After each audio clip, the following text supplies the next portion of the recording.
Oke,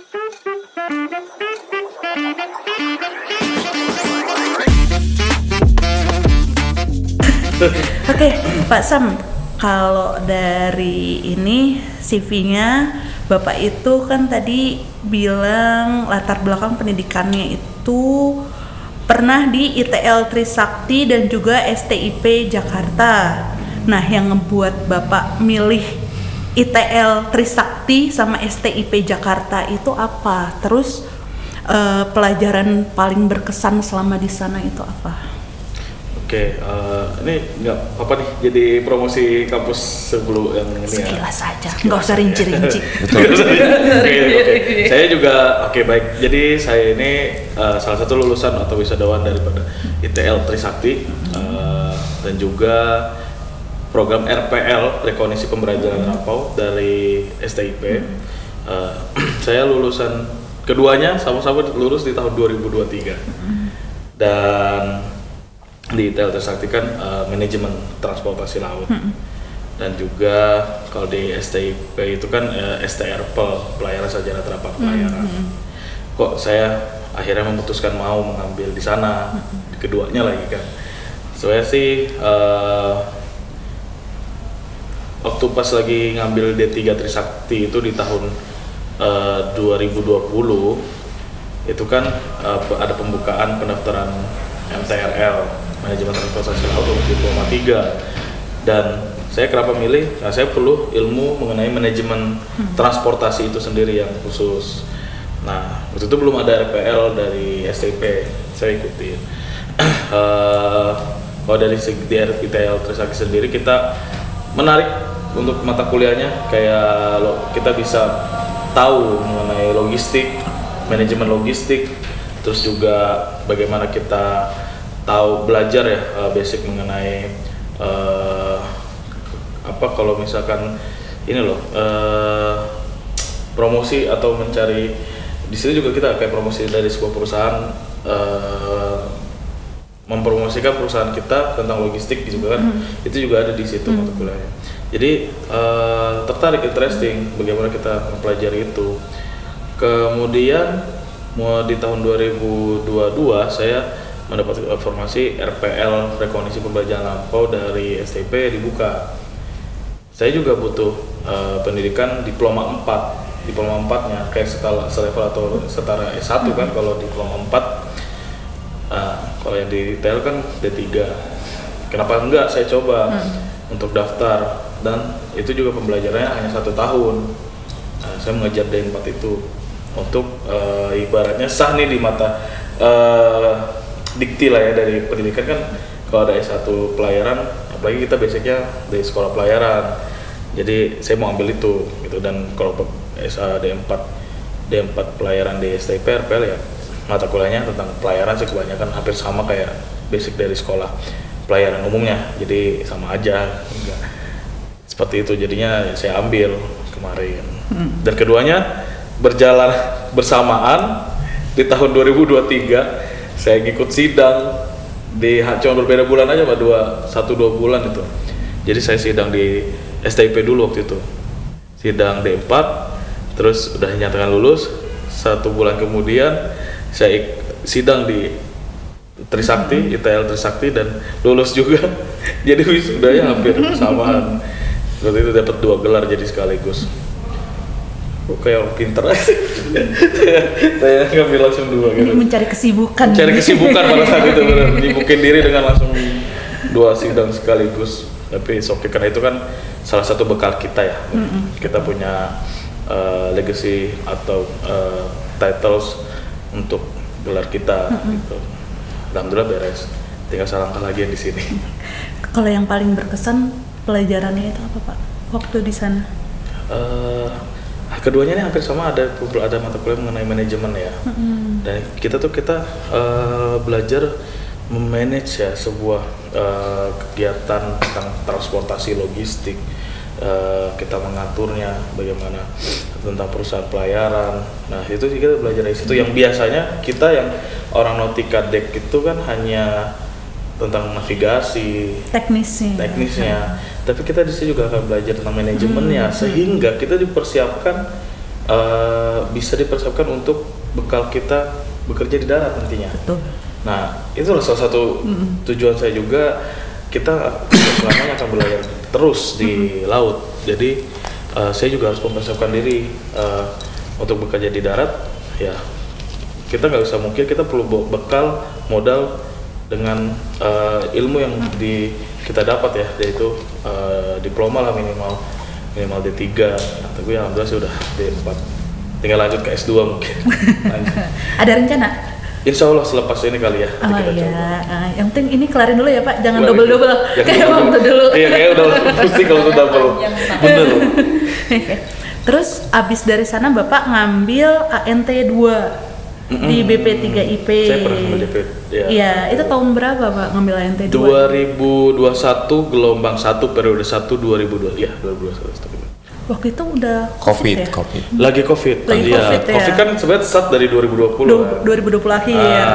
2020, tapi saya masuk 2021 dan masuk di periode 1 2021 itu. Dari Januari sampai waktu itu kayak masih 9 bulan ya. Jadi Septemberan itu udah selesai. Itu full online? Atau online blended juga, online dan offline. Sudah mulai bisa offline. Waktu itu kan yang 2020 kita nggak bisa. Iya, kan? yang Nah, baru 2021 tuh sudah bisa offline. Tapi cuman online itu Januari, Februari, Maret, April, start April, Mei itu udah mulai offline. April, Mei, Juni, Juli, ya. Baru ujian segala macam. Dan ngambilnya di sini BP3IP. Iklan lagi. Iklan lagi. Selama Bapak waktu itu ngambil 2 nih di BP3IP. Di BP3IP itu gimana sih pengalamannya di BP3IP untuk membentuk dan menambah keterampilan Bapak dan untuk mempersiapkan karir yang lebih daripada sebelumnya? Oke, pada saat itu ya kita dibekali ilmu baru yang kita dapatkan lah pada saat kita NT2, meskipun sebenarnya di kapal sudah kita pelajari secara teknis dari waktu kita masih memegang ijazah atau license dari ANT3, tapi pas lagi mengambil ANT2 itu kayak ibaratnya sudah dapat ilmu atau bekal secara matang mengenai kesediaan kita sebagai chief officer atau yang mengenai bongkar muat segala macam. Nah, itu kan disiapkan seperti itu seorang chief officer. Jadi ilmunya tuh banyak dapat di saat NT2. Dan ketika sudah lulus dari NT2, kita itu kayak ibaratnya sudah mampu nih untuk berada di posisi level chief officer, meskipun level master sudah bisa untuk di beberapa kriteria kapal ya. Mungkin teman-teman di sini semua sudah pada tahu. Tapi untuk secara basic pribadi sendiri, untuk level chief officer dengan memegang lisensi ANT2 itu sudah layak begitu kan. Dan kita juga dapat pelajaran hal itu mengenai bongkar muat segala macam. Dan itu yang saya interest sekali ya, karena itu kan ilmu yang harus kita coba gali kan. Kita akan aplikasikan pada saat di lapangan. Nah, seperti itu sih, dan itu interest di semua ada di sini, kita dipelajari gitu. Simulatornya juga oke, kita dipelajari di sini. Iklan lagi. Tapi emang bagus. Iya, itu kan pas pengalaman di tingkat 2. Nah, sekarang kan Bapak tingkat 1. Kemarin baru aja habis ujian karya ilmiah terapan. Nah, gimana perasaannya ngambil tingkat 1 di sini? Amazing. It's so amazing. Karena finally ya akhirnya bisa ngambil DP1 dan nggak terfikirkan juga bisa, sebenarnya hitungannya nggak tahu terhitung cepat atau lama saya ngambil DP1, memutuskan ngambil di sini. Karena dari 2021 sekarang 2025 hampir 4 tahun lah ya. 4 tahun saya baru bisa ngambil 1, karena ada teman yang sudah lebih dulu, ada yang belum juga, ya middle lah sebenarnya sudah memutuskan. Dan perasaannya sih happy, senang, dan akhirnya sudah berada di level tertingginya di sekolah pelayaran ya. Dan ngambilnya di sini juga BP3IP. Tapi walaupun sudah di level paling tinggi pelayaran, tetap terus belajar ya Betul, Pak? harus betul. Dan di sini semua pembelajarannya juga berjalan lancar, juga sesuai jadwal kalender diklat. Nah, jadi nggak missing, bahkan materi yang diberikan pun juga dengan sistem e-learning atau e-training. Dan semua materi itu tersajikan dengan baik gitu kan. Jadi dengan baik semua ada. Jadi nggak kita kelewatan lah dalam hal materi apapun di situ ada. Yang penting kita tetap aktif ya Pak. Betul. Sebagai pasis juga harus Betul. aktif mengikuti. Betul. Gitu. Ya oke, itu dari Pak Sam. Udah Pak, Udah. bagiannya udah. Sekarang Bu Ajeng, tegangnya pindah nih. Belakang. Oke. Komputer ya? Iya, boleh biasa. Ya Bu Ajeng tadi kan dari cerita perkenalan, ya awalnya itu nggak tahu sama sekali soal pelayaran, terus ada dateng dari sosialisasi, kok keren gitu, pakai seragam. Terus akhirnya Bu Ajeng memutuskan untuk menempuh pendidikan D3 Nautika di Stimart Amni. Iya betul. Semarang. Kita nggak apa-apa sebut. Oh iya betul. Iya, sebut merek aja, nggak apa-apa.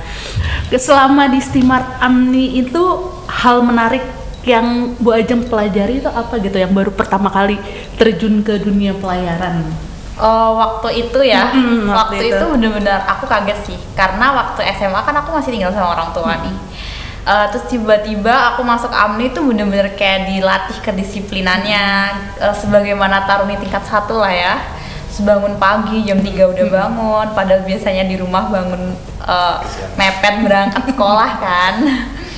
Terus juga pengalaman juga sih jadinya, kayak kegiatan di luar di lapangan segala macamnya, kayak olahraga dan lain-lain. Kayak jadi ini sih, jadi ya bener-bener berkesannya sih di situ sih, kayak hal-hal yang aku nggak tahu sebelumnya waktu di sekolah SMA. Jadi waktu di kampus nih bener-bener kayak wah kayak gini banget ya gitu. Padahal waktu di SMA tuh aku juga aktif organisasi kan, aku ikut OSIS, terus ikut kegiatan-kegiatan lain lah, dan itu tuh menurut aku udah kayak yang capek ya ikut kayak gini gitu. Tapi ternyata pas aku masuk kuliah ternyata lebih lebih capek sih. Ada culture shock-nya ada gitu ya? Ada culture shock-nya sih ya, soalnya mungkin karena aku sekolah di semi militer kan ya. Gitu sih kalau aku sih ngerasa berkesannya di situ, dan itu menurut aku juga berguna juga di dunia kerja, karena kita kan kerja di kapal. Kalau semisal fisik kita nggak kuat, mungkin aku juga nggak akan kuat gitu di kapal, kayak sebagaimana inilah waktu kita pertama berlayar kena ombak kayak gitu, terus juga kerja panas-panasan, terutama waktu kadet ya, waktu kita baru datang ke kapal kerjanya seperti apa. Andai kata waktu SMA terus aku langsung kadet, belum tentu mungkin aku kuat ya, cuman kan karena udah dididik kan di Stimart Amni Semarang, sorry jadi sebut nggak apa-apa, sebut nama sekolah aku dulu, karena udah dididik gitu kan, jadi udah nggak terlalu kaget lah. Ya pasti masih ada kagetnya waktu pertama naik ke kapal, tapi setidaknya aku udah ada basic lah ya, untuk fisik, terus juga mental dari kampus kayak gitu. Soalnya penting juga ya untuk pelaut itu mental, fisik, Betul. sama juga ketepatan waktu ya. Betul. Dan itu semua bisa dikembangkan. Iya benar ya. Ya, oke, Bu Ajeng. Kan setelah lulus dari Stimart Amni itu menjadi third officer ya? Iya. Nah, itu tantangan utama yang dihadapi itu apa? Kalau untuk tantangan utama, waktu pertama aku jadi third officer ya, karena sebelumnya aku udah pernah 4 kali jadi third officer. Waktu pertama itu aku masih agak takut dan kurang percaya diri saat navigasi kapal, terutama di daerah Laut Cina Selatan. Itu banyak banget di daerah Laut Cina lah, itu banyak banget fishing boat kan di sana. Sedangkan aku sebagai navigator harus membawa kapal itu aman sampai tujuan, dan nelayan-nelayan di Cina itu kadang suka nggak ikutin aturan, mereka asal selonong, mereka mencari maut lah ya. Dia tahu ada kapal-kapal besar di sampingnya, tapi dia tuh malah mendekat gitu. Sedangkan kita sebagai yang membawa kapal, kita juga harus ngejaga keamanan kapal-kapal lain juga kan. Even kita lebih besar, kapal kita lebih besar kan. Tantangan yang paling menantang ya menurut aku waktu pertama jadi data officer itu membawa kapal. Karena kalau kita kurang percaya diri, kita nggak akan bisa menentukan kemana kapalnya akan dibawa secara cepat. Tapi seiring berjalannya waktu karena pengalaman emang pengalaman emang guru terbaik guru terbaik bener. Karena sering berjalannya waktu aku udah biasa ngebawa kapal, jadi lama-lama aku udah semakin percaya diri. Jadi aku udah cepet lah mengambil keputusan, kalaupun di laut itu traffic, aku harus kemana, aku harus gimana, apa yang harus aku lakukan, itu aku udah mulai percaya diri lah. Ya di situ aja sih tantangan pertamanya. Oh sama satu lagi, tentang kan third officer itu juga punya tanggung jawab sebagai orang yang in charge dalam LSA FFA maintenance. Itu juga menantang juga sebenarnya karena aku kan cewek. Sedangkan nggak mudah juga untuk menjaga memelihara LSA FFP di kapal yang karena apa cewek, dan menurut aku nggak mudah juga untuk memastikan semua life saving appliance and perfecting extinguisher di kapal itu masih dalam kondisi bagus dan ready to use. Itu juga menantang sih buat aku. Itu aja sih. Itu nanti akan berlanjut ke pertanyaan yang selanjutnya. Tapi kita santai dulu aja. Sudah disinggung dulu. Iya, sudah disinggung dulu. Menantang ya. Nah, oke. Selanjutnya itu sekarang itu Bu Ajeng ngambil ANT 2 di BP3IP yang memotivasi untuk terus belajar. Kemarin dari ANT 3 terus sekarang ngambil ANT 2 untuk meningkatkan kualifikasi kan. Itu terus gimana pengalaman belajarnya di BP3IP? Ada nggak perbedaannya waktu belajar di Stimat Amni dulu? Kalau alasan kenapa aku mau ambil ANT 2 itu secara realistis memang sertifikat ANT 2 itu menunjang karir banget kan, dimanapun lah. Dan kalaupun nanti saya berubah pikiran, saya ingin kerja di darat, saya pengennya sih kerja di perusahaan maritim juga, yang dimana ANT 2 itu juga berguna nantinya, menunjang karir saya juga. Nah sekarang Bapak Sumani nih, Pak Sumani tadi kan cerita dari nol ya Pak ya, di dunia pelayaran itu. Terus tadi kita ngobrol di balik layar, Bapak ngambil 5-nya di sini. Betul. Nah itu ceritain dong Pak, awalnya itu gimana bisa sampai ngambil 5 di sini tuh? Karena satu, BP3IP itu strategis Mbak dibanding sekolah lain. Dan waktu itu di domisil Jakarta 2008 itu yang buka kelas 5 cuma BP3IP. Sebelumnya kan macam kayak sekolahan lain itu baru-baru aja. Dan waktu itu cuma BP3IP dari dasar 5, 4 itu menyediakan waktu itu. Dan sekarang sudah meranjak ke daerah-daerah ada semua. Udah banyak. Yang buka. Satu kalau saya pilih di 3IP dan sampai sekarang kelas 1 ini, satu strategis tempatnya. Yang kedua keamanan Mbak. Maksudnya keamanan itu kalau saya pilih di sekolah lain, satu takut kontainer gede-gede, takut saya bagi IP itu memang saya satu sentralnya itu dekat, mau kemana-mana dekat, itu aja. Saya pilihnya karena saya milih BP3IP. Kalau masalah pembelajaran sih hampir sama lah ya. Cuman kalau masalah segi strategisnya saya pilih BP3IP karena strategis. Waktu itu 2021 ambil di STIP kan Mas, posisi Covid. Terus kalau mau pulang juga susah Mbak. Mau pulang itu kan prosesnya hampir mau 1 bulan tuh kita karantina. Begitu. Kalau yang membuat Bapak kembali ke BP3IP di tingkat 1? Itu dari kawan juga. Awalnya saya nggak mau sekolah Mbak. Bukan nggak mau sekolah, bukan karena saya nggak punya duit, bukan.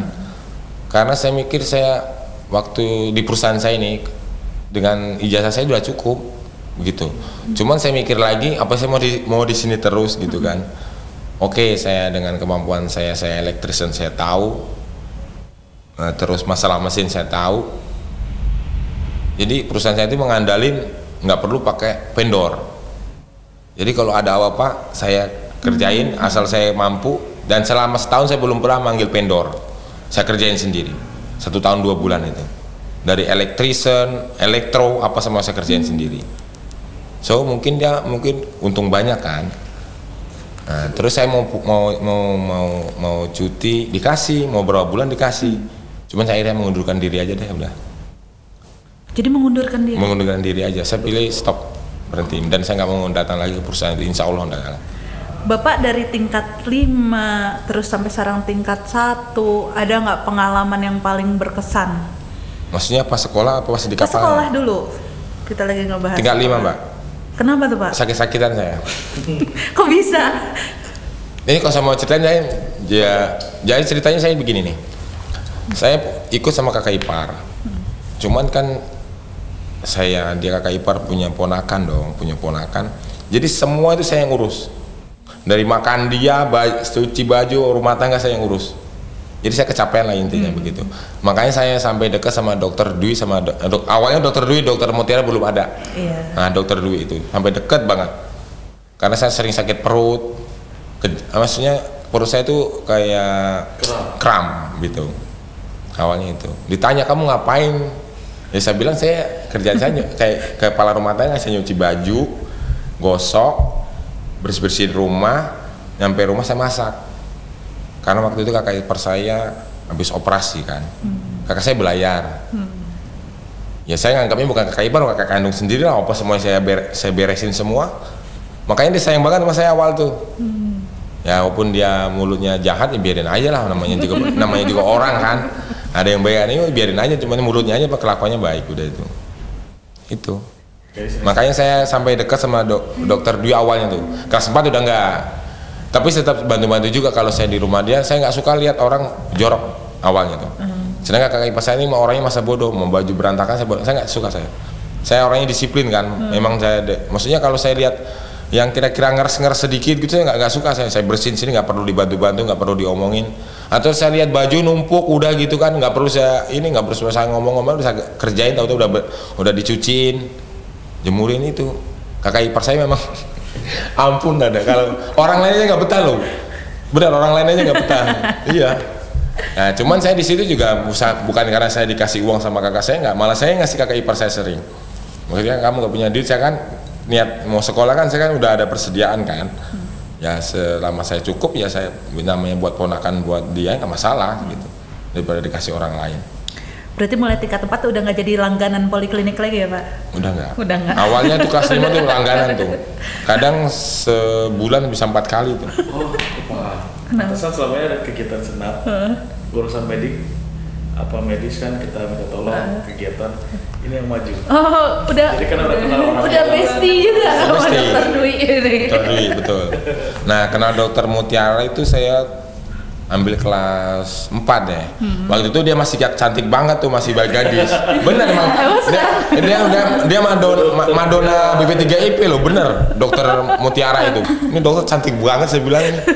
Dokter Mutiara. Jadi saya tanya-tanya, rupanya dapat dokter juga kan. Dapat dokter orang mana tuh, orang Jawa Tengah. Pak Sam, di CV Anda menunjukkan perkembangan karir yang mengesankan. Mulai dari kadet, second officer, terus juga chief officer. Boleh dong diceritain sedikit aja mengenai perjalanan dari kadet itu sampai jadi chief officer, terus pelajaran yang bisa diambil dari setiap langkah, kan itu pasti ada step-stepnya ya, nggak bisa langsung dari kadet langsung jadi jadi chief officer gitu. Tapi pertanyaannya berat banget, yang lain kayak ringan-ringan, saya doang dikasih berat ini. Nanti ada bagiannya berat ya. Semua deh pertanyaannya nih. Yang bikin skrip? Waduh, oke. Kalau saya dulu kadet waktu itu kalau dari perusahaan kita sebut nggak apa ya? Oke. Saya awal pertama kali belayar pada saat kadet di perusahaan Wintermar Offshore Marine Group. Ya. Dari Wintermar juga lah saya cukup lama meniti karir di Wintermar, starting dari 2015 akhir tahun itu sampai 2019 kalau tidak salah. Jadi pada saat itu kadet Wintermar bagus.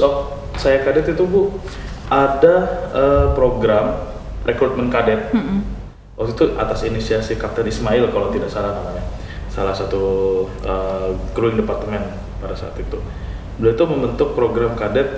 Jadi kadet itu kita dikumpulkan ketika mau berangkat dan setelah turun belayar dikumpulkan kembali di perusahaan Wintermar untuk dites ulang, di review.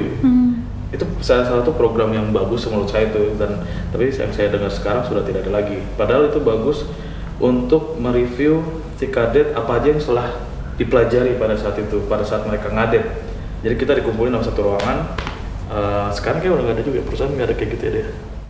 Di perusahaanmu juga nggak ada ya? Kadet ya?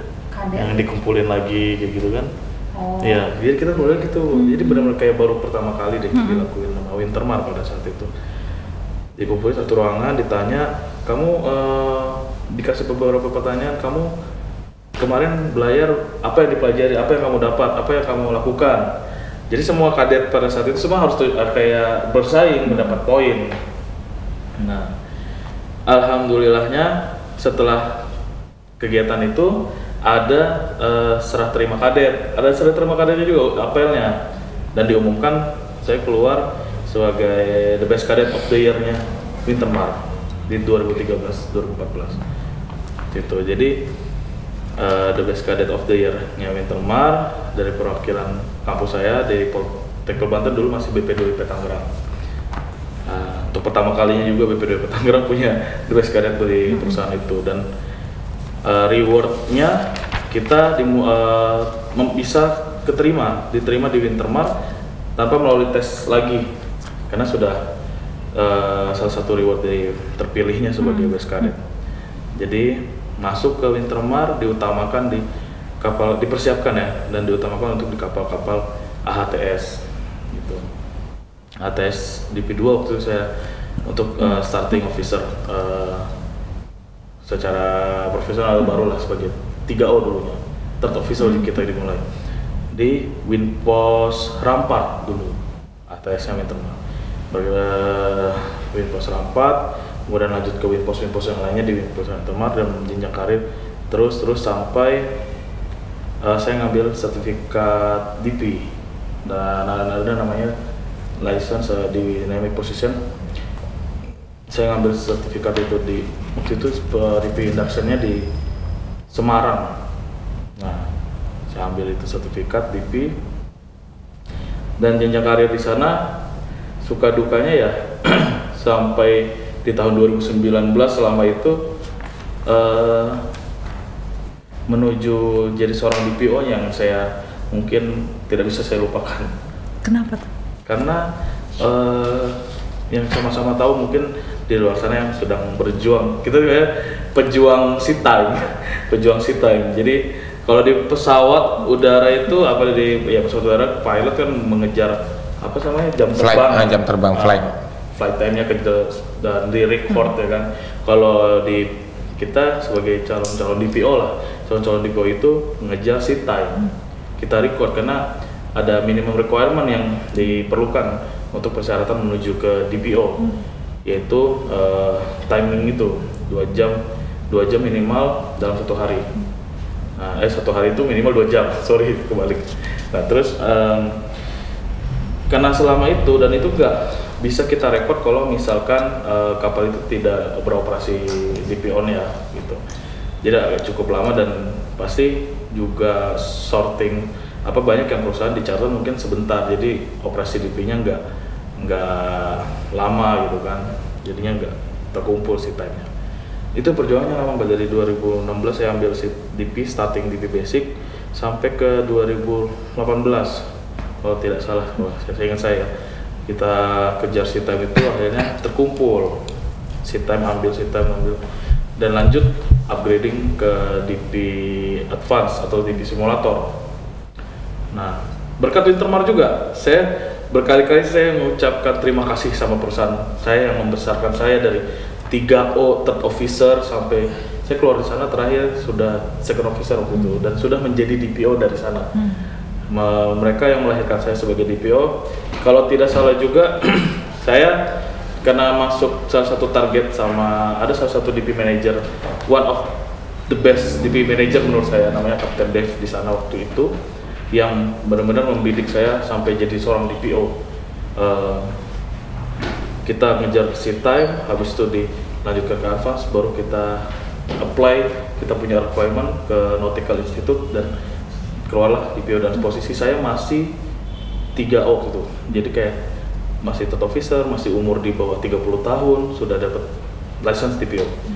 Dan alhamdulillah juga dari kealumniannya saya di Poltek Banten dari semua program ya, yang saya tahu orang pertama yang dapat license DPO yang keluaran Nautical Institute baru saya pada saat itu. Sekarang saya alhamdulillah sudah banyak yang mengikuti jejak gitu.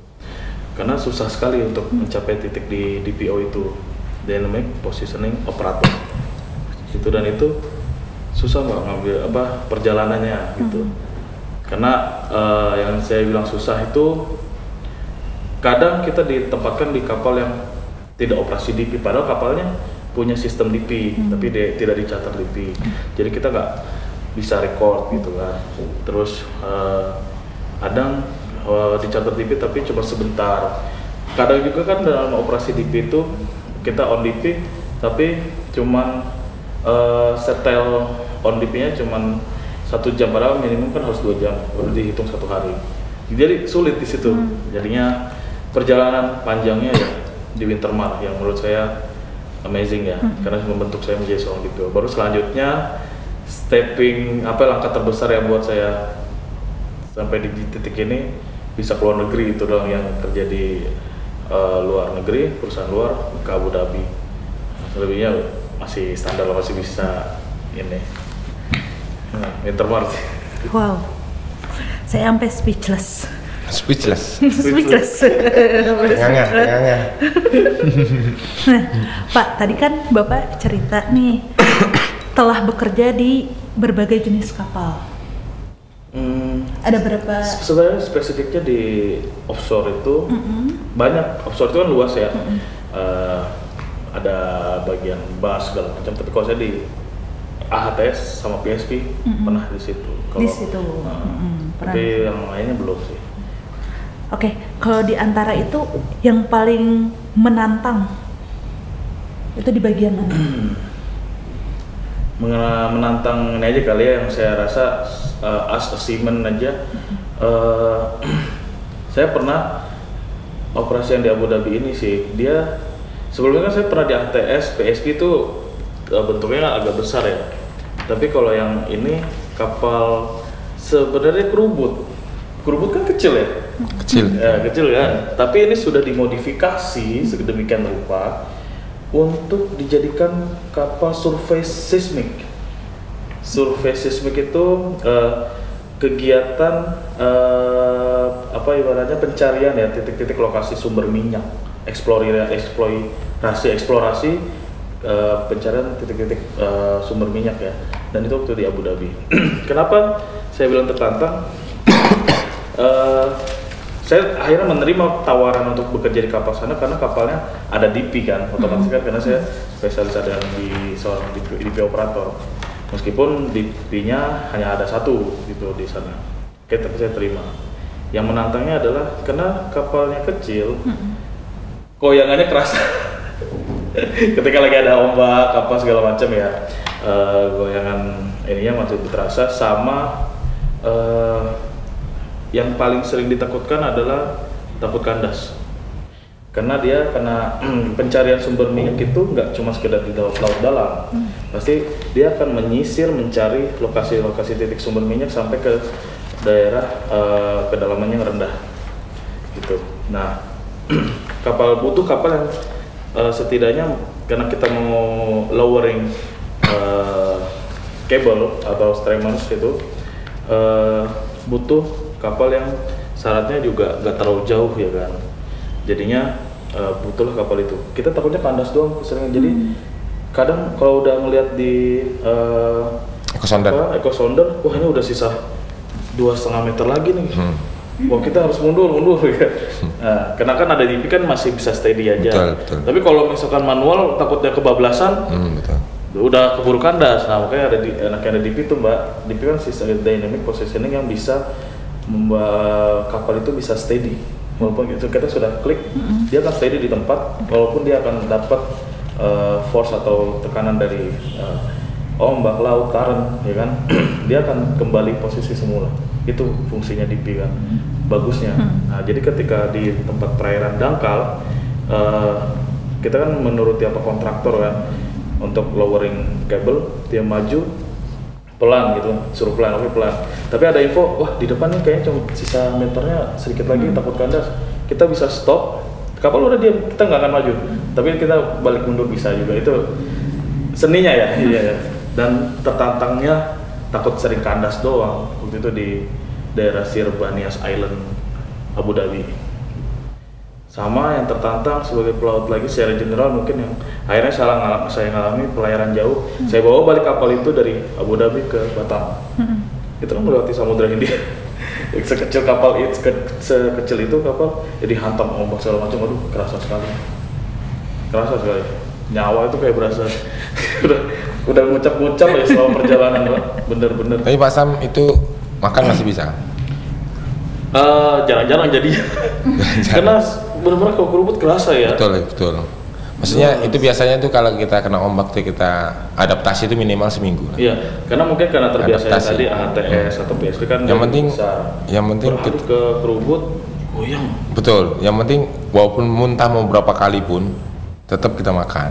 Yang penting jangan harus itu juga. Insya Allah badan nanti adaptasi. Cuman kalau kita nggak kita lawan, udah tumbang. Saya salut juga. Dehidrasi. Saya tuh salut banget sama teman pelaut yang kerja di atas kapal yang mungkin gede kecil. Betul. Itu saya salut banget dari kapal kerubut, takbut apa. Saya salut karena sekerasa itu ombaknya dan mereka kuat sampai sekarang dan dia sebagai pejuang rupiah ya. Saya salut dengan mereka. Angkat tangan saya benar. Keren. Itulah. Tapi kan pengen ngobrol-ngobrol kita. Ya. Bapak ceritain dong perjalanan Bapak dari pertama kali berlayar itu bekerja di mana, terus abis itu meningkat lagi kemana gitu. Dan kita sempat ngobrol kan Bapak di darat juga ya? Di darat terakhir ini, Mbak. Di darat terakhir. Nah, di laut itu berapa lama terus yang membuat Bapak akhirnya memutuskan untuk saya berkarir di darat aja deh, itu apa gitu? Saya dari awal tuh yang kapal-kapal kecil Mbak, kayak tugboat, kayak terus terakhir di Singapura ini cuman ada sebelumnya saya di tugboat terus kan, dan saya nggak pernah mau mencoba di kapal-kapal lain, saya nggak pernah mencoba, itu kesalahan saya tuh. Cuman kalau saya pikir kalau masalah mesin itu sama aja, cuman beda besar horsepower, cuman kalau masalah pengoperasian, penanganan atau maintenance itu saya rasa cukup sama. Cuman masalahnya cuman pengoperasian aja berbeda sedikit, dan itu paling membutuhkan waktu antara 10 sampai 15 menit, paling maksimal 30 menit kalau buat kapal kecil. Kalau kapal besar minimal 2 jam atau 1 jam udah menguasai semua kamar mesin itu buat pengoperasiannya ya. Dan terus kalau buat istilah maintenance apa itu, kita seandainya tidak ada manual book, yang penting kita satu dulu pengen tahu. Kalau kita cuman seorang engineer terus cuman kita itu alat itu fungsinya buat bakar, cuman kita nggak tahu instalasi ini namanya apa kita kenal satu persatu, itu nanti pada saat ada troubleshooting kita susah mencari permasalahannya. Yang penting dimanapun kamu mau bekerja, satu kamu harus suka kerjaan kamu dulu. Dan kadang-kadang seorang engineer itu mayoritas ya, saya sebagai KKM, saya punya anak buah, dia cuek dan dia nggak mau tahu itu istilah kadang-kadang kebanyakan nggak mau tahu itu kamar mesin permesinan apa aja. Dan pengoperasian, oke, kalau pengoperasian kan rata-rata kan ada yang otomatis, ada manual. Nah, dari nggak pengen tahu itu macam yang hal-hal yang sering diganti apa segala macam kayak main engine, auxiliary engine, permesinan bantu, permotoran apa itu kadang-kadang, dan perpipa-perpipaan juga kadang-kadang istilahnya orang tuh nggak pengen tahu. Udah ada bagiannya masing-masing. Ada second engineer, ada third engineer, ada first engineer, ada fourth engineer, terus ada oiler. Udah ada bagian masing-masing yang megang kan. Baik, contohnya kalau kita seandainya di atas kapal, entah kapten, entah engineer, itu satu kita harus menguasai dulu. Yang pertama kita suka dulu deh dalam kerjaan kita.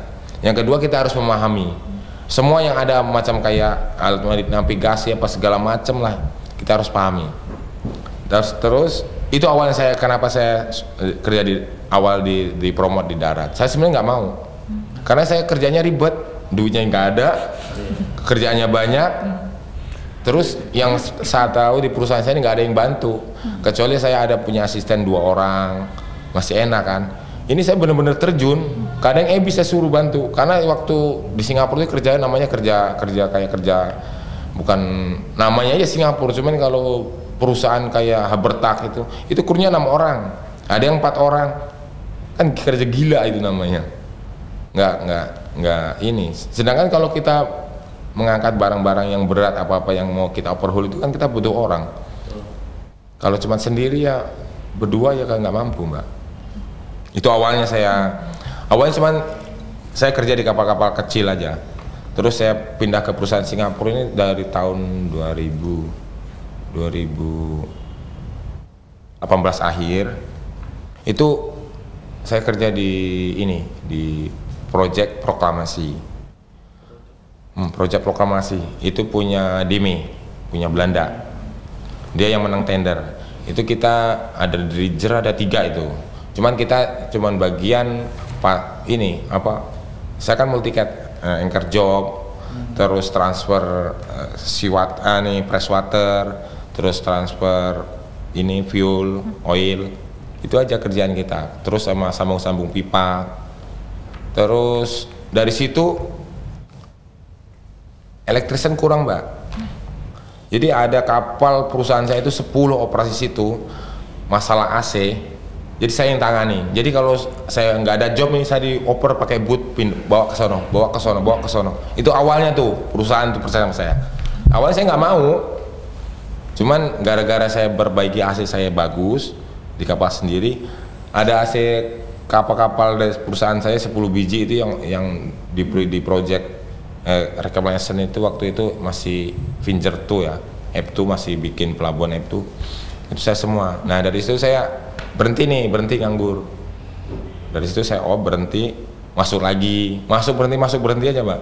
Dan terakhir dia dapat menang tender lagi nih, kapal negara, masalah skotel. Saya belum pernah megang namanya skotel tuh. Saya belum pernah megang. Cuman saya dalam listrik saya bukan 100% lah, minimal 50% sama memahami listrik, baik DC AC. Jadi dalam 2 bulan itu saya pengen tahu, intinya pengen tahu aja. Cuman kalau kita kerja udah gitu, udah kelar udah kan. Tapi kalau kita pengen tahu dalam-dalamnya apa aja sih. Nah, 3 bulan itu, Mbak, saya menguasai semua itu. Skotel. Jadi kalau ada rusak apa elektrik, baik main engine, auxiliary engine, perpompaan saya udah paham semua, Mbak. Dalam waktu 3 bulan. Emang wujudnya dapat kapal tua rusak terus itu. Tapi kalau kapal baru kan nggak pernah rusak tuh. Ya nggak bakal tahu dong. Ya, kapal udah umur 24 tahun. Wajar lah itu. Dan itu saya kerja dari start mulai jam 7, kadang jam 11 malam saya istirahat. Kalau lagi padat, kalau enggak ya sampai jam 6 sore. Dan itu pengoperasian kapalnya dari pagi sampai sore aja. Gitu. Soalnya dia nggak ada kalau mau malam harus beroperasi, dia nyewa pilot, dan pihak yang punya negara itu punya itu nggak mau, mahal. Jadi operasinya dari pagi sampai sore. Pasal dia mesin skotel dipakai buat pusar. Jadi tongkangnya itu model kayak kargo. Semua peralatannya itu sama persis kayak kapal kargo, ada semua. Jadi saya nanganin 3 kapal, 6 tongkang. Kadang ya yang karena udah parah lah itu, udah maksudnya awal perusahaan itu kan menang tender 5 tahun. Cuman nggak, maintenance-nya kurang, dia memanage budget supaya untung banyak. Jadi waktu docking itu cincai aja, cincai. Jadi pas saya datang memang bawa belur saya dah. Perusahaan saya juga bawa belur masalah budgetnya itu. Cuman kalau masalah dalam pengoperasiannya sama kayak kapal curah, itu tongkang saya itu. Dan juga ada bus starternya juga di tongkang, dikonek ke Hanjungan. Jadi beralih ke daratnya karena dipercaya. Dia percaya, bukan saya, kemauan saya bukan. Karena atas kepercayaan. Dan sampai sekarang belum ada penggantinya. Nggak mau lah, gaji segitu orang juga nggak bakal mau. Awalnya berontak, sampai berantem sama Mia. Pertanyaan saya nih Pak, lebih enakan kerja di laut atau di darat? Sebenarnya sih Mbak, kalau kalau di laut itu pengetahuannya segitu-gitu aja Mbak. Terus sosialisasinya segitu-segitu aja, sempit. Cuman kalau di darat kita ada ide, ada apa itu lebih besar kesempatan. Cuman kalau masalah dengan penghasilannya lebih besar di laut Mbak dengan di darat, itu aja. Intinya saya hampir sama lah. Ada plus minusnya lah. Terus kalau saya pribadi ya, itu saya pribadi bukan masalah plus minus ya. Intinya saya sebagai muslim, asal nyaman saya menjalankan ibadah itu nggak terganggu, saya ambil itu aja. Kalau masih walaupun besar, cuman kalau masalah buat ibadah mengganggu, kadang saya tinggalin Mbak. Itu aja. Ya intinya kita mau kerja, mau apa, mau melakukan sesuatu itu, atau mau mengambil jurusan lah. Intinya kita senang dulu dengan apa yang kita tuju. Kalau kita nggak senang, kita nggak bakal menguasai, mau bertahun-tahun nggak bakal menguasai. Contohnya saya banyak punya teman udah tua-tua ya engineer aja, cuman dia nggak menguasai, pengen tahuan itu tidak ada. Ya tahunya cuma maintenance yang mudah-mudah ya, start stop, maintenance saringan, maintenance ini, maintenance itu. Cuman kalau masalah buat overhaul blank, suruh overhaul sendiri nggak bakal berani. Karena kadang-kadang ada perusahaan gila kan. Overhaul saya berapa kali tuh maksudnya waktu sebelum di office nih. Kapal saya nongkrong nih, hari-hari saya kerjain kapal orang. Tapi capek, saya bilang nggak ada duitnya, nggak apa-apa. Dia mikir perusahaan saya digaji daripada kau makan tidur kan. Pinter perusahaan. Jadi kalau perusahaan kapal off hire, semua kru ditarik, suruh balik. Tinggal satu orang. Satu orang ini kalau di kapalnya udah kelar, dia maintenance semua kapal tuh. Dibantu sama orang-orang darat. Kadang mekaniknya juga yang udah lama-lama juga, kadang kurang kompeten juga. Ya saling sharing lah. Ada ilmu, dia ilmu, kita ada ilmu, sering sharing. Tapi jangan sok pintar gitu aja lah. Ada plus minusnya. Awalnya saya tahu itu mesin saya sampai dalam-dalam itu awalnya ya karena ingin tahu. Memang awalnya capek, disuruh sana suruh sini, suruh sana suruh sini, kok mau-maunya ya kita kerja. Sebenarnya kalau meniru regulasinya nggak ada itu, nggak ada. Kalau kita lapor ke kayak di Singapura tuh pasti perusahaan kena. Cuman saya mikirnya udahlah, saya dapat ilmu aja udah. Bahkan nyesel kenapa saya dulu nggak begini, karena masih dulu. Nah, itu udah terlambat udah. Nah sebelum terlambat begitu makanya kita renungin dari sekarang. Oke, makasih Pak Sumani. Terus Sama-sama, sekarang kita ke Bu Ajeng nih. Kayaknya udah menanti-nanti kapan ya aku ditanya. Enggak dong, aku masih muda. Masih muda, masih single Mbak. Oh gitu. Iya. Kalau kami panggil ibu berarti udah janda dong. Iya. Benar nggak Mbak? Benar nggak Mbak? Iya. Mbak Ajeng, iya. Oke, Mbak. Aku juga masih muda. Cut ya Mas. Saya ngomong begitu ketawa gimana? Tadi tuh yang penjelasan dari Mbak Ajeng udah nyerempet sedikit nih sama yang mau kita bahas sekarang. Udah di spoiler duluan. Oke. Ya tadi kan dibilang ya pernah perawatan LSE, FFE, ya LSE, FFE itu. Terus juga pernah terlibat dalam navigasi kapal, terus operasi kargo juga, terus administrasi kapal juga. Menurut Mbak Ajeng, dari semua tanggung jawab itu yang paling menantang itu yang mana? Kalau yang paling menantang yang tadi aku bilang sebelumnya, yang navigasi ya. Navigasi. Cuman seiring berjalannya waktu sih aku udah mulai terbiasa. Cuman memang masih menantang juga sih. Karena kan setiap pelayaran pasti berbeda-beda kan. Pasti ada tantangan lagi. Tantangannya beda-beda ya? Tantangannya beda-beda. Tantangannya beda-beda. Terus kita ngebahas yang perawatan LSE, FFE. Iya, prosedur dan tantangan dalam memastikan peralatan keselamatan selalu siap digunakan itu apa aja sih? Nah, kalau itu lebih ke karena kapalku kan besar. Aku nggak bilang kalau yang kapal kecil mudah juga, tapi kalau di kapal besar tuh benar-benar LSAF-nya itu kan banyak, dan aku harus benar-benar nge-maintain alat-alat itu agar selalu ready to use dan selalu dalam kondisi yang baik. Dan terkadang kita juga ada in charge in navigasi juga kan, dalam satu hari itu kita bekerja 8 jam, 4 jam itu jaga, kita bawa kapal. Nah, untuk overtime-nya 2 jam. Sedangkan tanggung jawab kita untuk memaintain alat-alat itu banyak, dan waktu kadang nggak cukup kan, cuman 2 jam overtime untuk memaintain itu. Sedangkan kita harus memastikan itu harus selalu bagus dan ready to use. Jadi terkadang memang aku juga ada minta bantuan ke chief officer, karena chief officer punya anak buah, Bosun, Ebi, dan lain-lain. Kadang aku cuman mau monitor aja, kalau memang aku nggak sempet, aku monitor aja mana yang kiranya kurang bagus. Nanti aku lapor ke CO, chief officer itu, nanti dia arahkan anak buahnya untuk ngerjain yang agak berat lah, semisal kayak maintenance alat-alat yang berkarat. Kita kan ada maintenance shipping, terus coating kayak gitu. Itu biasanya kalau memang nggak ada waktunya, aku minta tolong ke chief officer. Itu sih kalau dari aku.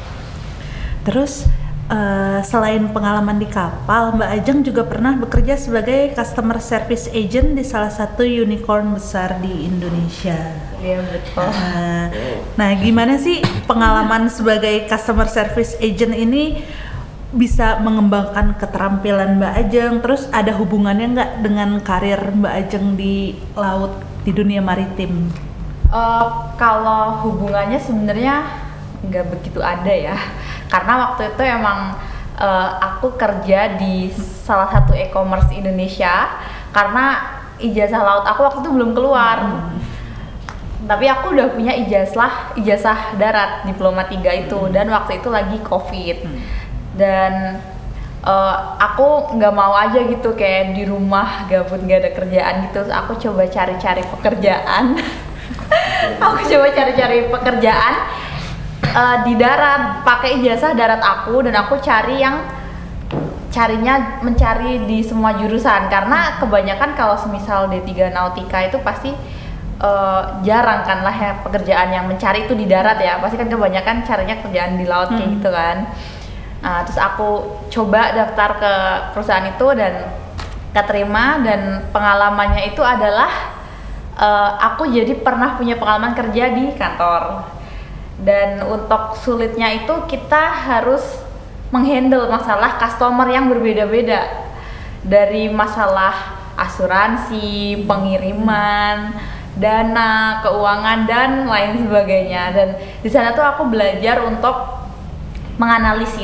menganalisis problem, dan juga bagaimana cara menyelesaikannya secara cepat, karena ada mungkin beberapa customer yang marah kan kalau misal penanganannya nggak cepat.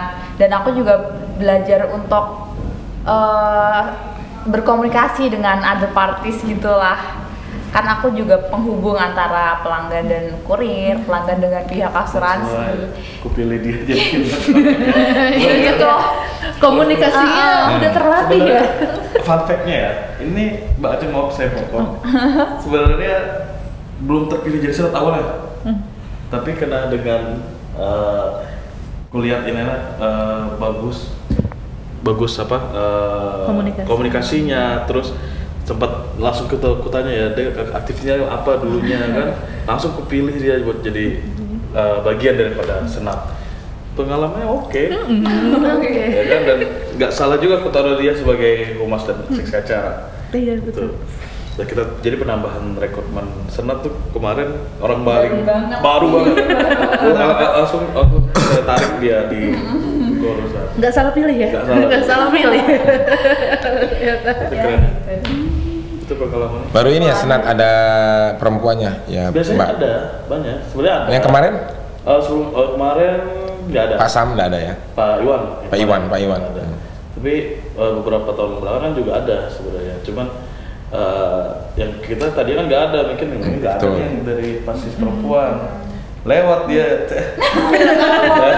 Lagi mau pulang ya dia. Baru mau pesen itu. Lagi mau pulang langsung ada pasis perempuan nih, ya kan? Lihat visualnya, kita kan waktu itu lagi ada kegiatan buat apa? Mau bikin konten ya.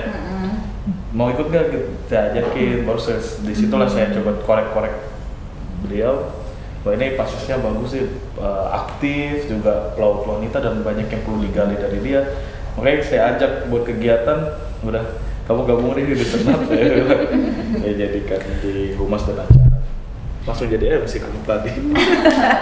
Jadi sebenarnya hubungannya sama di bidang kemaritiman ya, setelah aku bekerja di situ, waktu aku setelah ijazah aku keluar nih, yang ijazah laut, ijazah profesi aku keluar, waktu di kapal kan kita juga berhubungan, aku kan udah berlatih untuk terhubung lah ya, komunikasi sama other parties gitu kan. Nah di kapal berfungsinya di situ karena di saat kita nanti di kapal, waktu kita sampai di pelabuhan kita kan juga berurusan sama pihak-pihak lain gitu yang datang ke kapal kayak pilot, terus foreman, agent, dan terutama agent lah karena kan third officer nih ngurus di pot paper kan. Jadi setiap kita mau masuk pelabuhan kayak kita berurusan sama agent. Asis kapten sih untuk ngelihat lah dokumen apa aja yang dia minta gitu.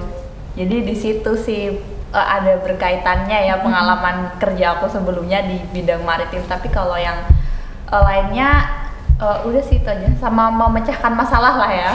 Pemecah masalah di kapal juga, kalau ada masalah jadi kayak harus ngapain ya ini gitu. Ini sih. Soalnya cara komunikasi itu kan kita kalau komunikasi menyesuaikan sama orang yang kita ajak berbicara. Betul. Ya kayak gitu. Ya kalau udah terlatih mah udah cincai lah.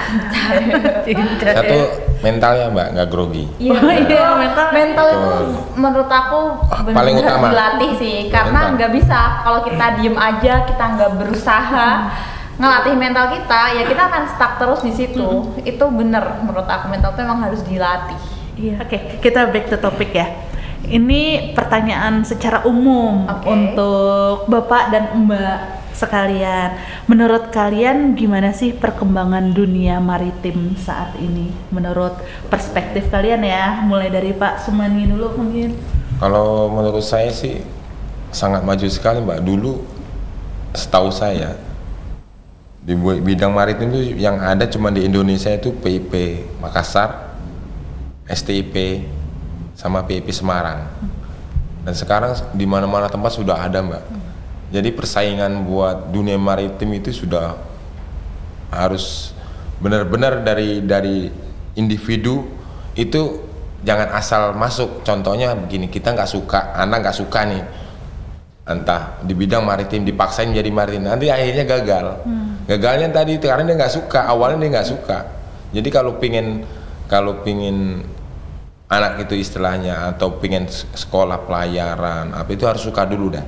Harus suka, mungkin dia sukanya jalan-jalan atau pingin lihat dunia luar atau pingin lihat negara-negara orang, minimal itulah.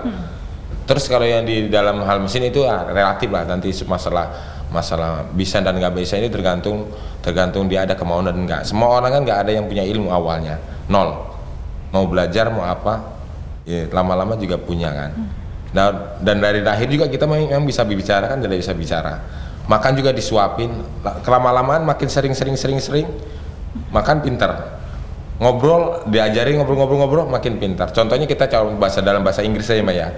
Kalau kita nggak cuman basic learning cuman via book, nggak kita ucapin, nggak kita hari-hari nggak kita ucapin, itu nol besar. Walaupun istilahnya dalam teks dia bisa, cuman kalau buat ngucapin gagap. Saya udah pernah ngalamin, orang ngobrol kita tahu artinya, cuman kita mau balas haho apa ya, lupa bener.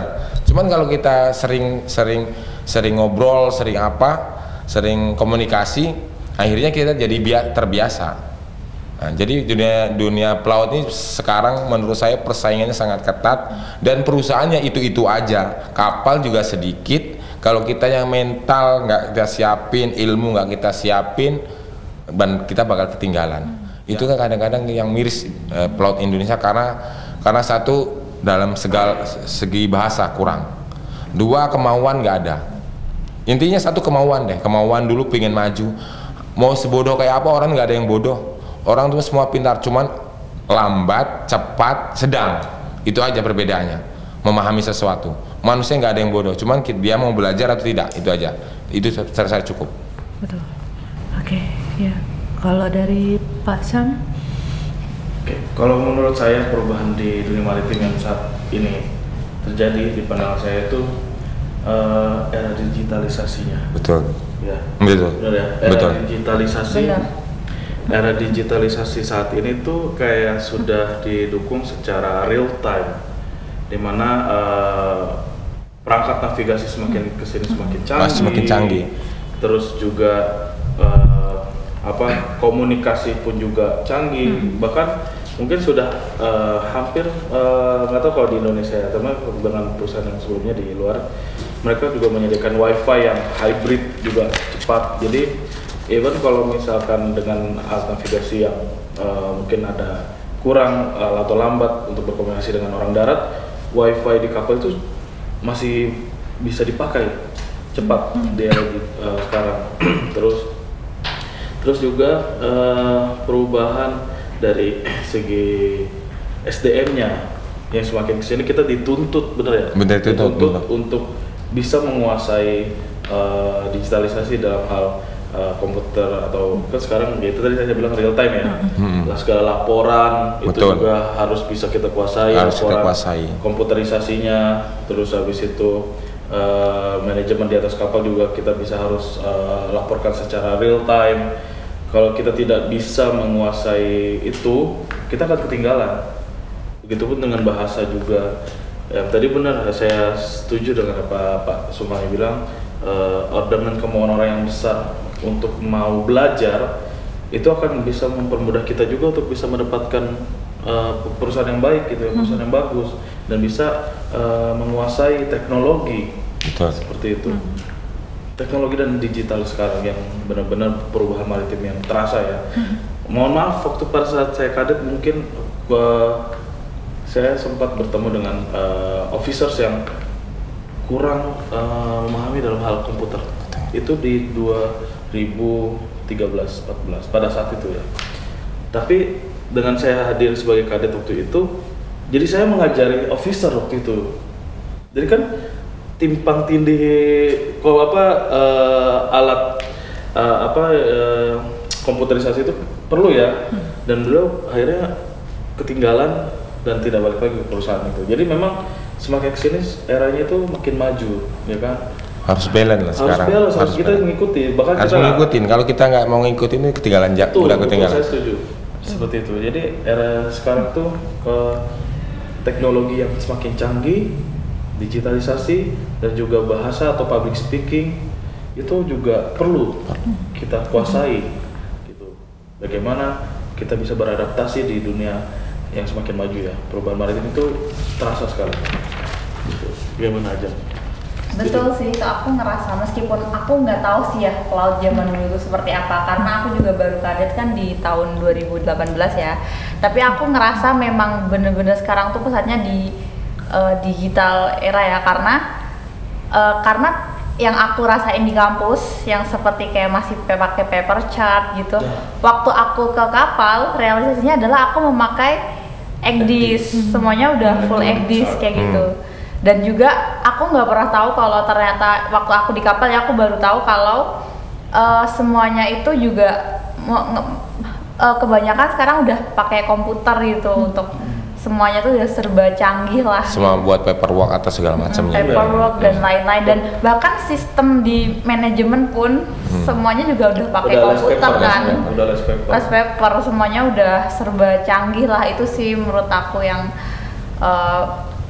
berbeda lah ya dari yang dulu. Meskipun aku nggak tahu ya dulu seperti apa, tapi dari yang aku pelajari di kampus sama yang di kapal beda sih, memang ada perbedaannya lah kayak gitu.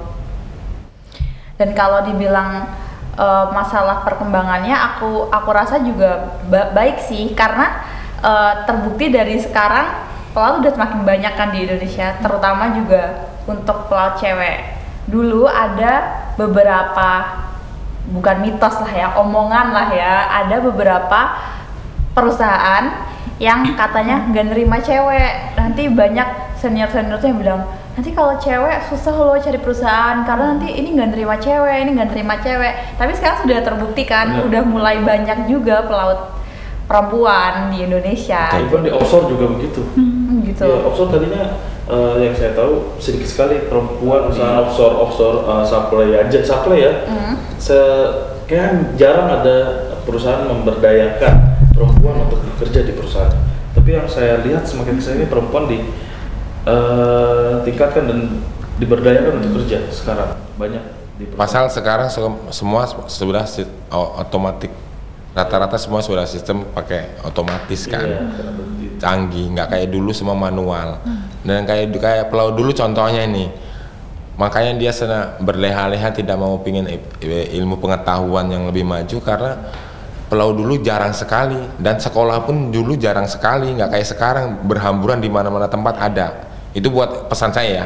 Kalau dulu kan berhenti dari perusahaan A pindah ke perusahaan itu nggak hitungan minggu, hitungan hari dapat, Mbak. Tapi kalau sekarang sulit ya. Sulit karena satu, kemampuan komunikasi sama sertifikasi ijazah itu kan yang dinilai kan tiga elemen. Kalau dulu asal kamu mau silakan, asal ada ijazah, kemampuan nomor belakang nggak masalah. Kalau sekarang harus 3 elemen, kemampuan, ijazah, speaking. Ada kemampuan, ijazah punya, cuman speaking nggak ada, fail. Interview nggak bisa. Contohnya orang pintar engineer bisa ini bisa itu, tapi giliran di interview ongak nggak bisa jawab, nggak bisa. Intinya kan itu speaking, berpengaruh sekali. Awal mula diterima perusahaan itu speaking. Masalah EQ, masalah kepintaran itu nanti nyusul di ada kemauan dia atau tidak, itu terserah di kapal. Yang penting speaking dia tahu, bisa menyesuaikan. Karena percuma ya kalau ilmunya oke, tapi dia tidak bisa menyampaikan maksudnya. Begitu. Sedangkan pelaut kan internasional ya harus minimal bahasa Inggris itu harus, dan wajib, bukan minimal, menurut saya sangat wajib, itu harus bisa kalau ingin berkompetensi di perusahaan luar. Cuman kalau niatnya cuman udah saya terima apa adanya dengan gaji segini, ya silakan. Itu kembali ke pribadi masing-masing. Ya, jadi semoga semakin banyak ya pelaut wanita yang bisa menyusul Mbak Ajeng bersekolah di sini. Amin. BP3IP. BP3IP aja. Iya, BP3IP aja. Sekarang udah cukup kita bahas dunia maritim.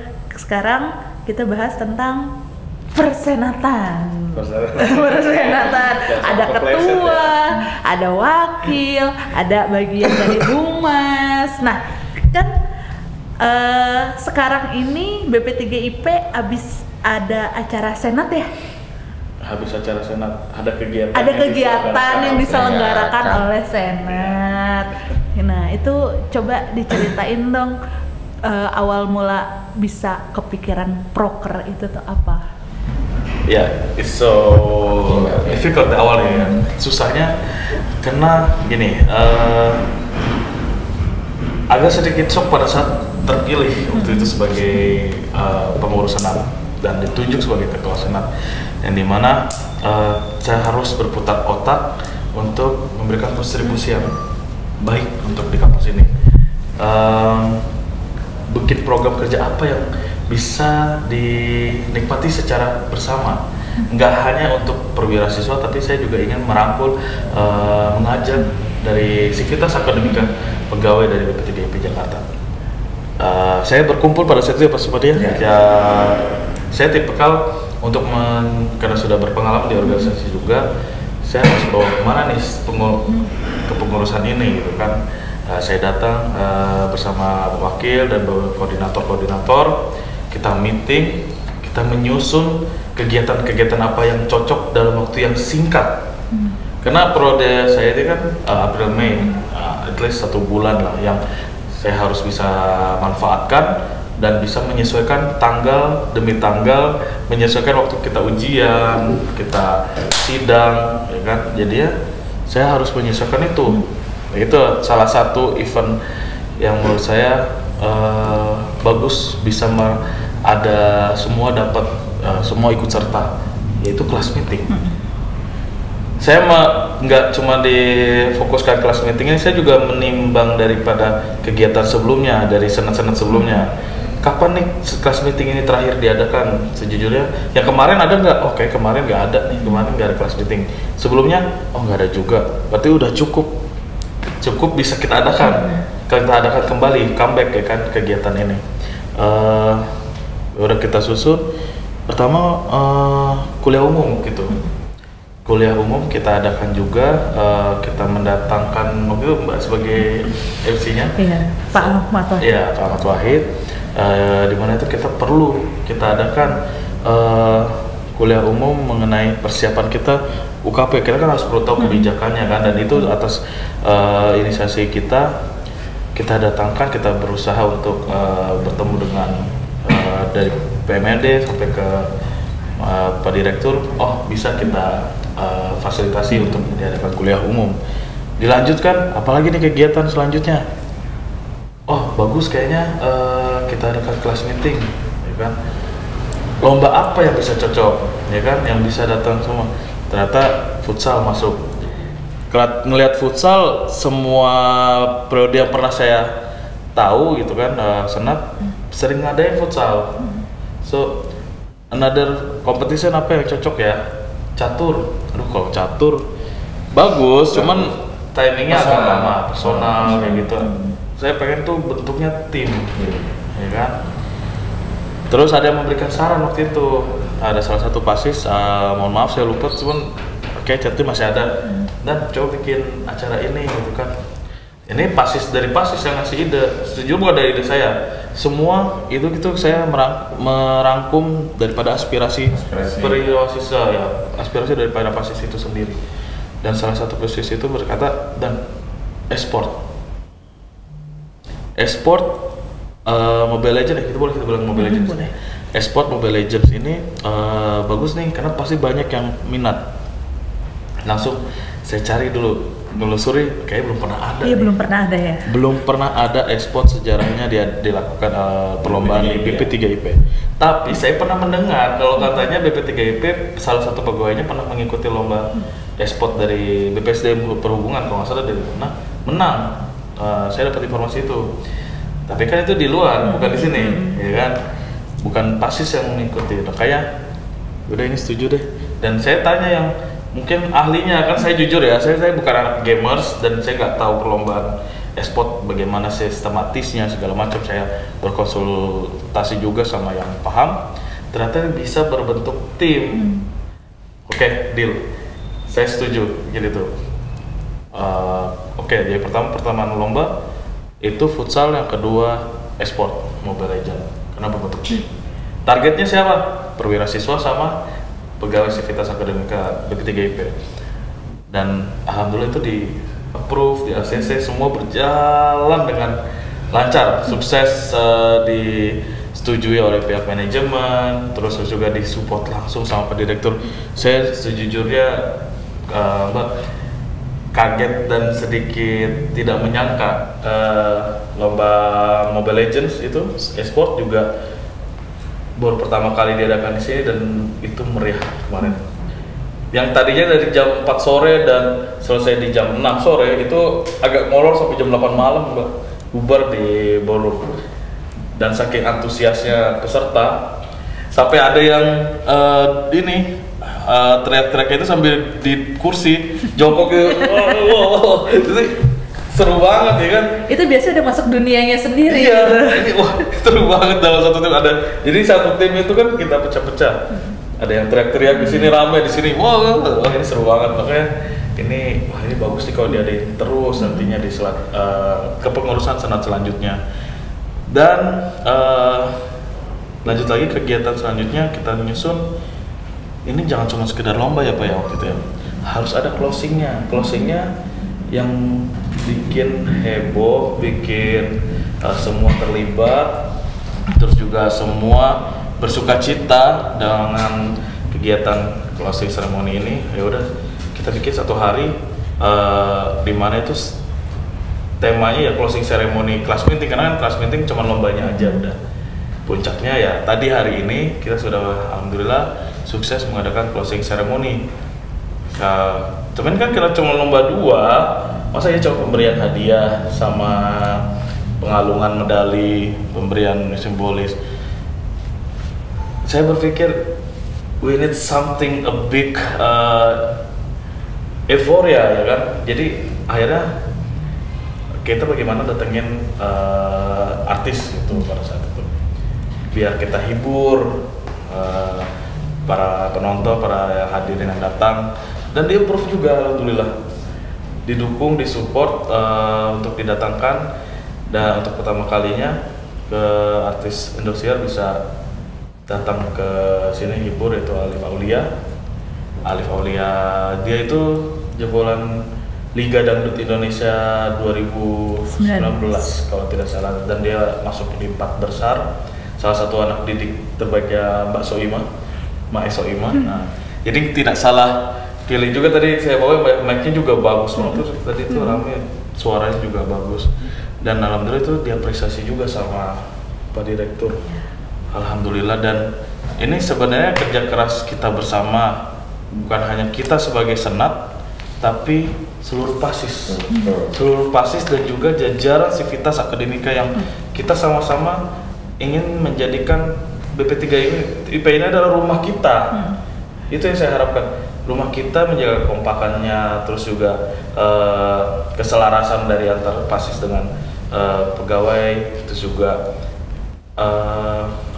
keragaman kita yang bermacam suku ya kan. Jadi kita bisa saling membaur kayak gitu dan saling mengenal. Kalau misalkan nggak ada acara tadi pun, kita mungkin pasti hanya kenal dosen atau petinggi-petinggi jajaran P3IP hanya sebatas mungkin KIT aja, kayak kita bimbingan, atau mungkin kalau yang ANT 2 mana bisa kenal ini paling cuma pada satu wisuda sama apa lagi deh kalau nggak ada kegiatan hari ini. Nggak bisa sih ya, nggak bisa kenal sih kalau nggak ada kegiatan. Banyak manfaat yang bisa kita ambil dari kegiatan yang saya ingin berikan untuk ASIS ini.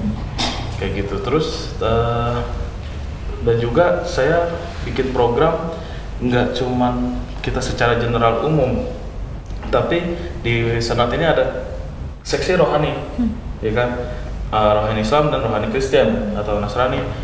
Kita bikin juga acara, jangan sekedar kalau Muslim kan sudah rutinitas ada sholat Jumat bersama kan, tapi untuk dari Nasrani bagaimana? Tadi alhamdulillah rekan-rekan saudara-saudara dari seksi rohani Kristen juga mengadakan ibadah kembali. Biasanya jarang ada diadakan, dan tadi sudah dilakukan juga setelah acara closing meeting dari teman-teman Kristen mengadakan ibadah bersama juga, dan itu apresiasinya juga bagus karena aktif di kegiatannya kayak gitu. Dan masih ada lagi beberapa kegiatan yang mungkin akan dilakukan setelah kita selesai ujian untuk mengakhiri masa jabatan sebelum lengser ya, sebelum digantikan pengurus senat yang baru, dan saya menikmati itu gitu. Jadi saya juga menjelaskan ke adik-adik yang dari DP2 teman-teman masih muda-muda.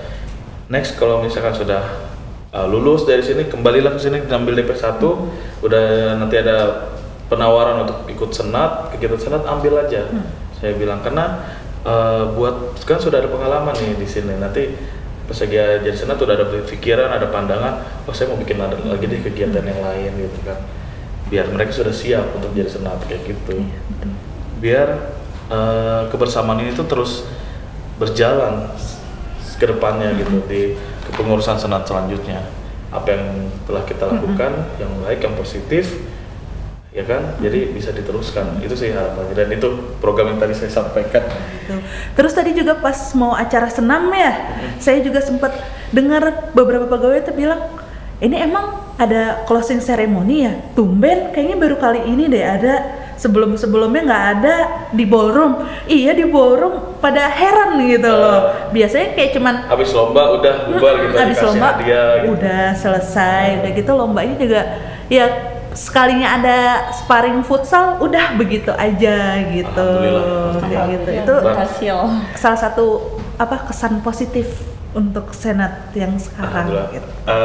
Saya bisa nyebutin seseorang yang mungkin dibalik, saya merinding karena ada seseorang yang memberitahu saya, dia salah satu inspirasi saya juga, dosen luar, bisa sebutin nggak ya? Boleh sebutkan ya? Oke. Beliau meskipun bukan senior saya, bukan daripada bukan pada senior, tapi saya pernah diajarkan beliau, diajar lah di sini, Kapten Chandra Mahardika CMS ya. Setelah memberikan nasihat ke saya, kalau misalkan nanti jadi senat gitu kan, berikan legacy, warisan yang baik yang bisa ditinggalkan atau dikenang dari kepengurusan senatmu gitu kan. Dan itu yang saya pegang waktu awal pertama kali saya tahu dapat informasi kepilih senat, harusnya bagaimana ya. Tahu-tahu kan sekedar posting langsung dia cuman komentar aja, legacy, warisan. Langsung saya berpikiran pas lagi dapat masukan mau lomba ML, oh ini bagus nih, ini baru pertama kali, mungkin bisa dikenal. Terus yang tadi yang mau bilang kita ada closing ceremony untuk pertama kali kan berarti nanti akan jadi kenal. Ya alhamdulillah sudah terrealisasikan. Yang nanti selanjutnya kalau mau ngikutin silakan, Iya. yang enggak ya monggo. Berarti ya first time ya di sini. Alhamdulillah. Ya, beliau lah yang memberikan salah satu saran itu ke CMS. Kayak seperti itu ceritanya. Oke, berarti udah tinggal sebentar lagi ya kepengurusan senat yang sekarang ya. Betul. Iya, semoga proker yang akan berjalan bisa lebih lancar. Amin. Berjalan Amin. dengan lancar Amin. gitu ya. Ya, Masalahnya sangat singkat sekali Iya. senat kita yang sekarang ini Mbak, nggak kayak dulu kan. Iya. Kalau dulu kan offline lama prosesnya. Iya. Kalau sekarang ya sangat singkat, ya waktu harus digunakan sepangkas-sepangkasnya sebagaimana mungkin lah. Itu aja dari saya sih. requestan pasis juga banyak, kalau offline jangan lama-lama. Iya. Iya. Iya, tapi dengan waktu momen offline-nya jadi kan hitungnya kita nggak nyampe sebulan juga ya. Offline, tapi semua berjalan dengan baik untuk kegiatan KBM-nya, belajar mengajarnya, terus materi yang disampaikan di training juga sudah cukup, dan sampai kita ujian on time. Dan itu udah bagus. Apa yang diberikan BP3IP ini keren. Apa? Jangan Keren. lupa apa? Jangan lupa kesini aja di Jakarta.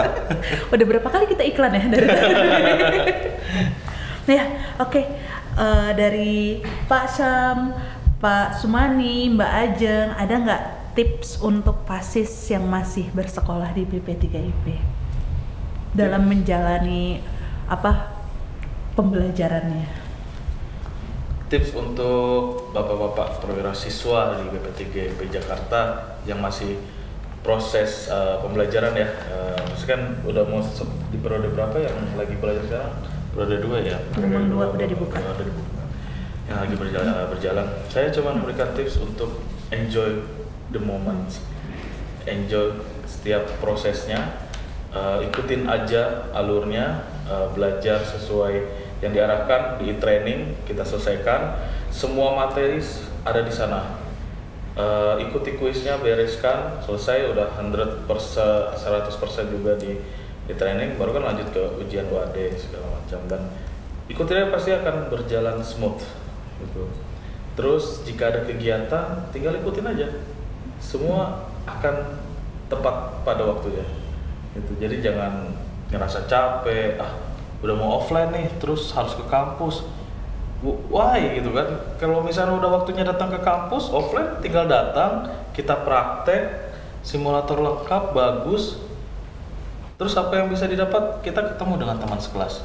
Kalau kita nggak kenal dengan teman sekelas secara muka, face to face, bagaimana bisa kenal? Bisa mengenal. Kalau cuman biasa zoom aja itu ya kenal secara global aja. Cuman kalau secara spesifiknya istilahnya secara detailnya itu harus face to face. Iya. Kalau cuman buat zoom itu kenal cuma say hello aja. Cuman kalau kita lihat karakter orang, teman kita lihat, kita tahu karakter dia, kita tahu saling memahami, itu harus face to face, nggak bisa via zoom.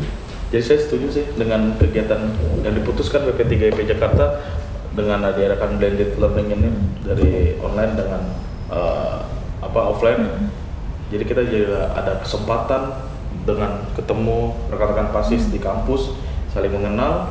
Terus juga itu tadi kita bisa mengadakan kegiatan positif yang bisa kita lakukan bersama dengan sivitas akademika dari dosen, pegawai. Jadi kita bisa saling mengenal, gitu. Menambah relasi juga. Betul, menambah relasi. Ingat BP3IP Jakarta itu rumah, rumahnya pelaut. Betul. Ya. Betul. Gimana Mbak Ajeng? Ada lagi yang mau ditambahin? Kalau tips dari aku sih hampir sama ya sama yang dikatain dari ketua umum senat. Yang penting kita enjoy aja ngelakuinnya.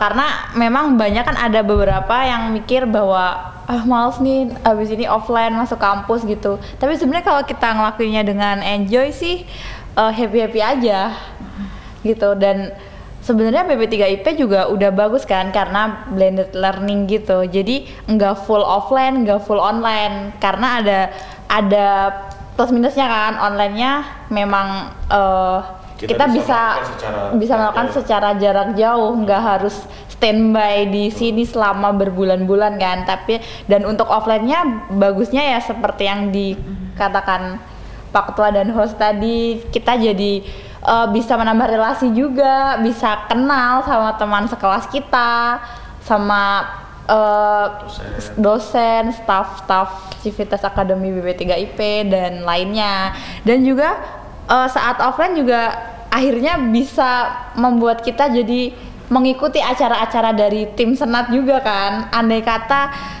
seluruhnya selama pembelajaran itu online, mungkin kita nggak akan bisa ngelakuin acara-acara yang meriah kayak yang sebelumnya kita laksanakan ya, kayak turnamen futsal, Mobile Legend, dan acara penutupan pas meeting kayak tadi, kayak nggak bisa gitu. foto sama artis. Nggak bisa foto sama artis, betul. Jadi sebenarnya udah bener-bener cocok banget sih blended learning ini gitu. Oh, terus dari aku ya itu enjoy. Ada lagi yang mau ditambahkan? Sudah lelah sebenarnya. Ya, oke, sobat pelaut. Jadi pendidikan itu adalah jembatan menuju kesuksesan. Jangan takut untuk mencoba hal baru, jangan pernah berhenti untuk belajar, dan terus memiliki kemauan untuk terus maju. Karena yang namanya hidup itu adalah selalu belajar. Ya, oke. Terima kasih Pak Syam, Mbak Ajeng, Pak Sumani. Ya, terima kasih sudah meluangkan waktu untuk berbagi cerita, pengalaman, tips, trik, juga lain-lainnya kepada sobat pelaut yang menonton podcast ini. Ya, oke, sobat pelaut, nggak usah ragu lagi. Ayo buruan daftar di BP3IP. Mau kau mulai dari nol sekalipun, kita siap untuk mendampingi kalian biar bisa sukses seperti narasumber yang ada di sini. Untuk info, kita sekarang sudah membuka pendaftaran di gelombang 4 tahun 2025 yang akan ditutup pada tanggal 28 Juni tahun 2025. Kak, daftarnya gimana sih? Gampang. Kalian tahu nggak? BP3IP itu merupakan pelopor pertama dari WA Center. Jadi kalian kalau mau bertanya apa-apa cukup chat aja ke WA Center. Nomornya berapa? Ada di bawah ini. Oke Sobat Pelaut, sekali lagi jangan lupa untuk daftar di BP3IP karena BP3IP merupakan sekolah pelaut yang paling strategis yang ada di Jakarta. Oke, sekarang kita boleh slogan dari BP3IP? Oke, BP3IP The Master. Terima kasih yang sudah menonton podcast ini. Saya Nadila selaku host beserta narasumber pamit undur diri. Wassalamualaikum warahmatullahi wabarakatuh.